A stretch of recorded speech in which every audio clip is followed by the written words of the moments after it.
In this video, we're going to look at some of the fundamental techniques for working with charts. In this example, Rohan would like to create a column chart to show the CO2 emissions by different fuel types. He has prepared the data by showing snapshots every 10 years from 1937 to the present. The first thing you need to do is to select the data you want to be included in your chart. And it's also very important that you include the labels. So we're going to select from here all the way across to Other, and not include our totals. We're then going to come to our Insert tab in our ribbon. And in the middle of the Insert tab is our Charts group, from which you can choose a great selection of charts. If you have the Recommended Charts option, which is available in the newer versions of Excel, that's really worth having a look at, as it will often give you the chart type that you want. If you're working with an older version of Excel, however, you may not have it. So we're going to do it the manual way. Now, to create a column chart, you come to the column chart icon, click the drop down, and then choose the column or bar chart you want. In this case, a 2D clustered column. There is, however, a keyboard shortcut that you can use as well, and that is Alt F1. And that gives you a clustered column, which is great, where there is a cluster of columns for each row. Now, probably the first thing you want to do is move and resize your chart. When moving, do be careful not to select a piece of the chart, because then you'll just move that piece, in which case immediately undo. So stay near the edges of the chart, and then just click and drag. To resize, you can use any of the resize handles, and you just click and drag away from the middle to make it bigger, or towards the middle to make it smaller. And there's our chart. But there is one immediate problem. Our years have not appeared on our x-axis. If you look closely, they've actually appeared as a series, and that's because they are numbers. And as far as Excel is concerned, if it sees a number, it tries to chart it. So one of the first things we're going to do is have to address this issue. Now we need to remove year as a series, and there's a really quick way that you can do that. You'll notice all the data is surrounded by a blue box. If I come to the corner and click and drag, I can actually change what data is included. So I've removed it as a series, but now I need to add it as labels. Now with your chart selected, you will notice you have two new ribbons. The names vary across different versions of Excel. In this version, it's called Chart Design. In older versions, you may see Chart Tools Design. Either way, please click on this ribbon and then come to Select Data. The Select Data dialog allows you to manage exactly what data is or isn't included in your chart. So you could see I could go and add and remove series over here. But more importantly, we can change our horizontal axis labels. So I'm going to click Edit, and then you literally just select the labels you want to see included, and it's fixed it already. So I'm just going to say OK and OK. Now it's quite possible that having created your chart, you look at it and decide that a different chart type might be better. And certainly with this many data sets, this graphic is looking a little bit busy. So let's have a look at another alternative. We're going to come up to our Chart Design ribbon, and we're going to click Change Chart Type, and we can swap this for any chart type that will support this type of data. And a stat column in this case may be a better option. Do be careful, there's also a 100% stack column, and that shows the stack out of 100%. And that's not what we want. So make sure you've got a stacked column and then say OK.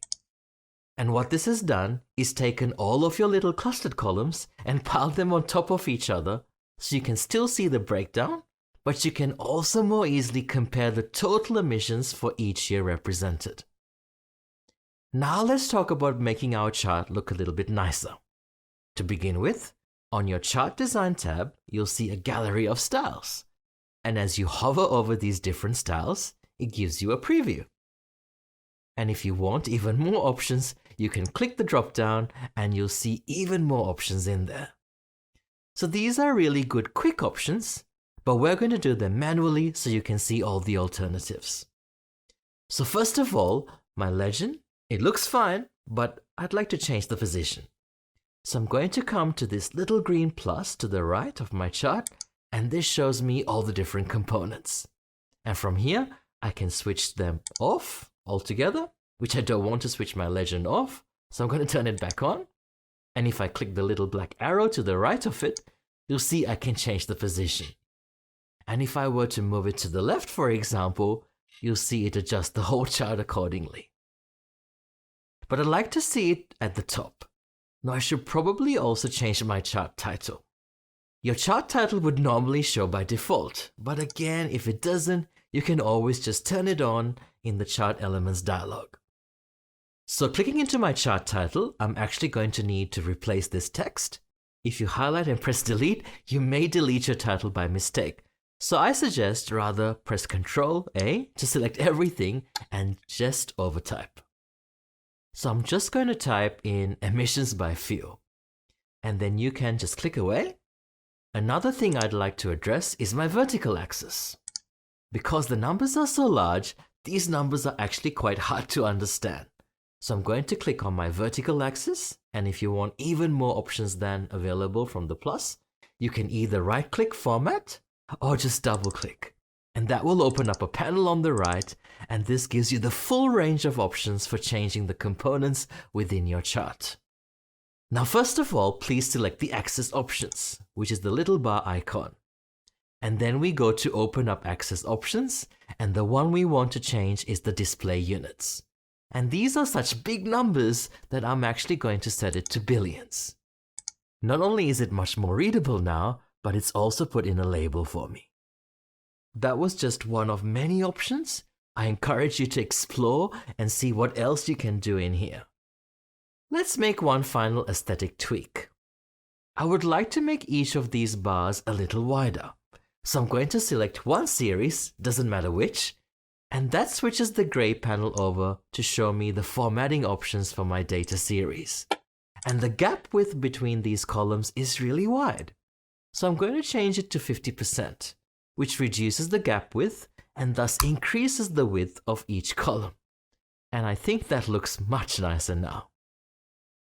One more thing Rohan wants to do, he'd like to include his percentage increase in this chart. Now previously we saw how we could just adjust this area, but that only works with data that's right next to each other. Obviously this is not sitting with that data. We can come to select data and add it from there. But there's quite a neat trick which is not as obvious, which I'd like to show you.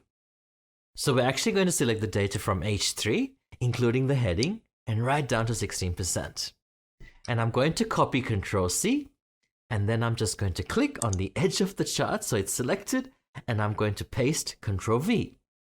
And that has actually added my percentage increase, but I can't see it. And the reason for that is these numbers are going up in billions, whereas my percentage increases are all less than 1. So the values are so tiny that I can't actually see them. In order to compare data of different units, what you need to do is to put in a second axis. And the easiest way to do that is to come to Chart Design.